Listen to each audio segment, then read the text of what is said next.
आपके लिए general test के अंदर अच्छा स्कोर करना मिशन इम्पॉसिबल ही रहेगा, बिकॉज आप सभी स्टूडेंट से ये 4 गलतियां कर रहे हैं। चैनल को अभी के अभी सब्सक्राइब कर लेना, बिकॉज आप सभी को फॉर्मूला शीट आज दी जाएगी ना। सबसे बड़ी गलती गाइस जो आप सभी कर रहे हैं ना, एंड दैट इज कि मैं पूरा का पूरा सिलेबस कवर करूंगा। ऐसा गलती मत करो, क्योंकि जनरल टेस्ट का मैमथ साइज का सिलेबस है। हर एक टॉपिक और हर एक टॉपिक के अलग अलग टाइप्स करने बैठ गए तो आपको डोमेन्स का साथ ही साथ इंग्लिश की प्रिपरेशन करने का बिल्कुल भी टाइम नहीं मिलेगा। एंड सेकंड सबसे बड़ी मिस्टेक कि आप लोगों ने ना अपनी आंख के ऊपर पट्टी बांध ली है और ब्लाइंड फोल्डेड ही चले जा रहे हो रास्ते पे। अगर प्रीवियस ईयर क्वेश्चन सॉल्व नहीं करोगे तो ये कैसे पता चलेगा कि किस तरीके के क्वेश्चन आते हैं, किस लेवल के क्वेश्चन आते हैं, एंड मेजरली कौन से टॉपिक से सवाल पूछे जाते हैं।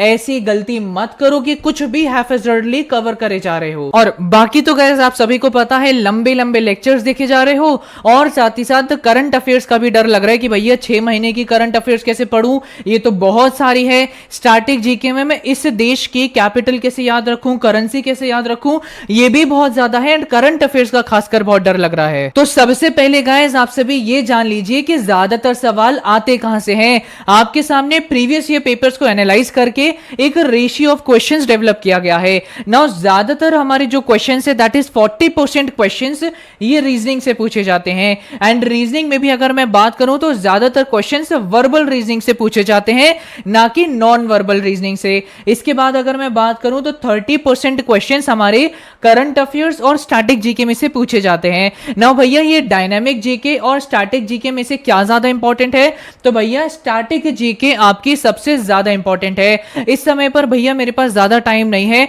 6 महीने की करंट अफेयर्स में नहीं पढ़ पाऊंगा, तो मैं कितने महीने की at least minimum to minimum current affairs मुझे पढ़नी चाहिए। तो मेरा रिकमेंडेशन आपको होगा कि एटलीस्ट आप सभी के एग्जाम से 3 महीने पहले की करंट अफेयर्स आपको जरूर पढ़ के जानी है। इसके बाद अगर गाइस मैं क्वांट्स की बात करूं सो 30% क्वेश्चंस आपके क्वांट्स में से पूछे जाएंगे, जिसमें से आपके आधे से ज्यादा क्वेश्चंस फॉर्मूला लगाते ही सॉल्व हो जाएंगे। सो अब गाइस मैं आप सभी को ना आपके quantitative aptitude, reasoning and current affairs की ना प्रॉपर एक डिटेल्ड स्ट्रैटेजी प्रोवाइड करने जा रहा हूं। सबसे पहले अगर हम रीजनिंग की बात करें तो रीजनिंग का सिलेबस आप सभी के स्क्रीन पर है। नाउ इसमें जो लास्ट के जो टॉपिक्स है ना इसको स्किप कर दीजिएगा, ये आप लोग जरूर पढ़ेंगे और ये आपका ज्यादा टाइम ले लेगा। सो ये 3 टॉपिक्स तो आप बिल्कुल मत पढ़िएगा। बाकी ये जो ऊपर आप सभी के मैंने टॉपिक्स मार्क किए ये वो टॉपिक्स है कि आपने वीडियो देखी, कॉन्सेप्ट समझा एंड इसके बाद आसानी से आपके सवाल सॉल्व होने लगेंगे। बाकी जो नॉन मार्क्ड टॉपिक्स हैं ये वो टॉपिक्स हैं जिसके ऊपर आपको कॉन्सेप्चुअल क्लैरिटी लेनी पड़ेगी और ज्यादा से ज्यादा आपको क्वेश्चन सॉल्विंग करनी पड़ेगी। तो रीजनिंग के लिए मेरे आपको रिकमेंडेशन होगा कि आप यही ट्राई करो कि आप पूरा सिलेबस कवर करने की कोशिश करें। इसके बाद सिर्फ हमें सिलेबस ही नहीं कवर करना, हमको ये भी जानना है कि रीजनिंग के सवालों को क्विकली कैसे सॉल्व किया जाए। बिकॉज आप सभी अगर बेसिक कॉन्सेप्ट को अंडरस्टैंड करके जाओगे तो आपको ज्यादा समय लगेगा वो सीरीज के क्वेश्चन सॉल्व करने में, वो जो मिसिंग नंबर होते हैं बीच में वो क्वेश्चन सॉल्व करने में। तो हमें guys approach to solve questions भी पता होनी चाहिए। एंड मैं बेसिकली बात कर रहा हूं ट्रिक्स के बारे में। इसके बाद आप सभी का टारगेट रहना चाहिए कि अगर मैं ज्यादा नहीं तो एटलीस्ट हर एक टॉपिक के ऊपर minimum to minimum 10 question solve कर लूं। अगर आप इतना कर लेते हैं तो आपकी कॉन्सेप्ट क्लैरिटी भी हो जाती है, ट्रिक्स भी आपको पता चल जाती है एंड क्वेश्चन सॉल्विंग भी हो जाती है एंड टॉपिक अच्छे से कवर हो जाता है। रीजनिंग के लिए आपको इतना करना बहुत जरूरी है। एंड अगर आगे बढ़े तो मैं आप सभी को ना एक इंपॉर्टेंट चीज प्रोवाइड करना चाहूंगा and that is most powerful handbook for reasoning, जिसके अंदर आपको हर एक आपके रीजनिंग के टॉपिक के ऊपर शॉर्टकट अप्रोच मिल जाएगी। मैं आपको ये जो इतनी बेहतरीन हैंडबुक है ये इसीलिए प्रोवाइड कर रहा हूं कि अब आप सभी प्रॉपर एक टॉपिक को सॉल्व करने की बजाय शॉर्टकट अप्रोच सीखें, ट्रिक्स सीखें ना। भैया ये इतनी बढ़िया हैंडबुक हमें कहां से मिलेगी? सिंपली आपको मेरा ऐप जिसका नाम है करियर टेक ऑफ ये डाउनलोड करना है प्ले स्टोर से, फ्री मटेरियल सेक्शन में जाना है, वहां पर आपको ये पूरी की पूरी हैंडबुक मिल जाएगी। नाउ गाइस अब आप सभी का मेन सवाल जो मन में आ रहा होगा ये होगा कि भैया स्टैटिक जीके में तो इतने सारी चीजें कवर करी जाती हैं, ये मैं इतने लिमिटेड टाइम में कैसे कवर करूंगा? आप सभी का मेनली क्वेश्चन ये है कि भैया मैं रटूंगा कैसे? नाउ एक चीज गाइस आप मुझे मुझे सिंपली आंसर दीजिए, जब आप सभी के पेरेंट्स न्यूज़पेपर पढ़ते हैं तो क्या उसको वो रटने की कोशिश करते हैं कि अच्छा आज मोदी जी ने ये बोला, अच्छा आज ये फाइनेंस ने ये चीज़ न्यू रिलीज करी, अच्छा यार आज डिफेंस में ये चीज़ नहीं हो रही है, क्या वो रट्टा करने की कोशिश करते हैं? बिल्कुल भी नहीं। वो मन से और एक्टिव रीडिंग करने की कोशिश करते हैं कि हाँ यार, जब मैं न्यूज़पेपर पढ़ रहा हूं तो मैं सिर्फ न्यूज़पेपर पढ़ रहा हूं, मेरे दिमाग में और कुछ नहीं चल रहा है। तो इसीलिए आप देखते होंगे कि जब चाय का समय आता है शाम को, तब जब आप अपने पेरेंट्स के साथ बात करते हैं तो जो आपके पेरेंट्स ने सुबह न्यूज़पेपर में पढ़ा होता है वो शाम को डिस्कस हो रहा होता है, जबकि उन्होंने कोई चीज रटी नहीं होती। इसीलिए गाइस मैं आप सभी को भी बोलना चाहूंगा कि रीडिंग के ऊपर फोकस करो, दैट टू एक्टिव रीडिंग के ऊपर फोकस करो। ब्रूटल ट्रूथ अगर मैं बोलूं तो आप सभी का टारगेट यही रहता है कि बस वीडियोस देखिए काम हो गया, वीडियोस देखिए काम हो गया, वन शॉट देखिए बस हो गया मेरा चैप्टर। आप सभी की रीडिंग बिल्कुल जीरो है एंड ये चीज आप सभी को भी पता है। एक्टिव रीडिंग करिए, एक बार एक्टिव रीडिंग अच्छे से कर लोगे ना, 2 से 3 बार भी, तो जब आपके सामने क्वेश्चन पेपर आएगा तो आपको चीजें याद आने लगेगी। अच्छा यार, पेरू की ये करेंसी थी, ब्राजील की ये करेंसी थी। आप एटलीस्ट स्मार्ट गेसेस तो कर पाएंगे, क्योंकि रट्टा करने जाओगे तो चीजें भूलने लगोगे ना। भैया मुझे ये डायनामिक जीके के लिए और स्टैटिक जीके के लिए स्टडी मटेरियल कहां से मिलेगा? तो ऑलरेडी गाइस मैंने आप सभी को अपने ऐप के ऊपर बिल्कुल फ्री में अपने 6 महीने की करंट अफेयर प्रोवाइड कर दी है।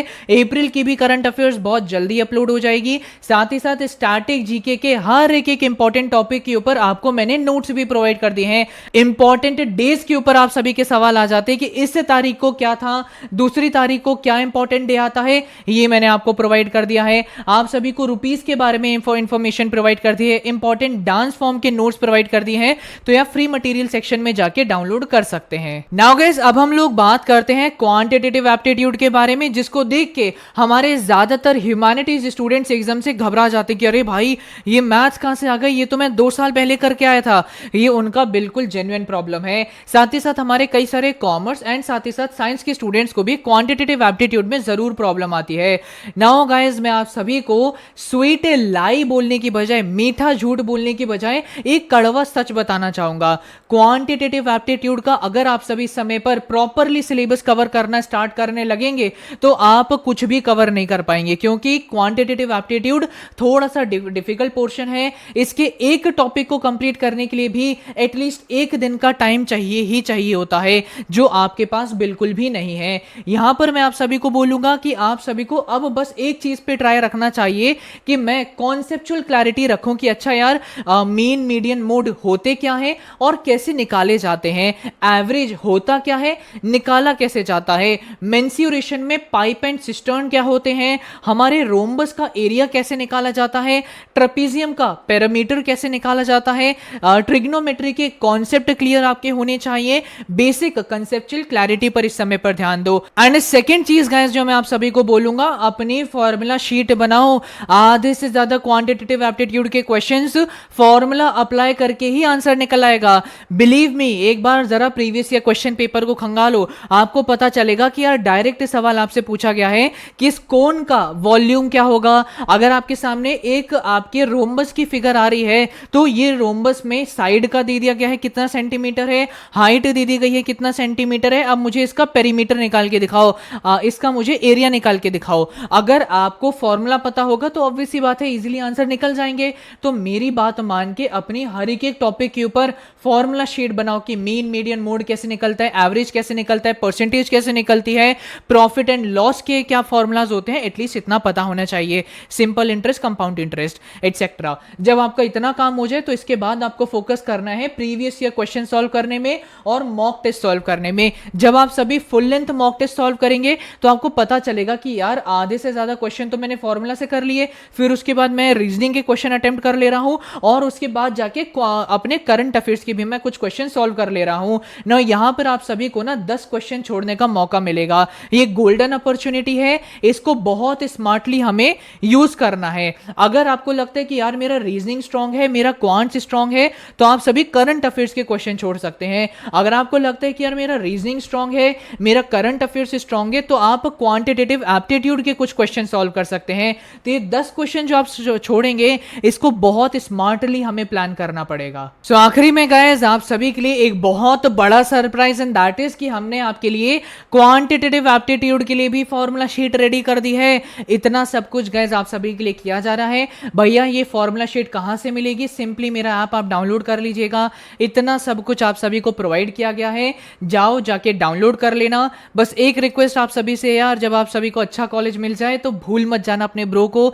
आप सभी को भी पता है यूट्यूब के ऊपर बहुत सारे मेंटोर्स हैं, बहुत सारे भैया दीदी हैं, बट आपको ज्यादातर quality study material I try to provide you. So please आगे चल के भूल मत जाना, और चैनल को प्लीज सब्सक्राइब कर लेना, बिकॉज इस तरीके की आगे चल के आपको बहुत सारी चीजें प्रोवाइड करी जाएंगी। Please don't forget to subscribe this channel. मिलते हैं अपनी अगली वीडियो में, तब तक के लिए ऑल द वेरी बेस्ट।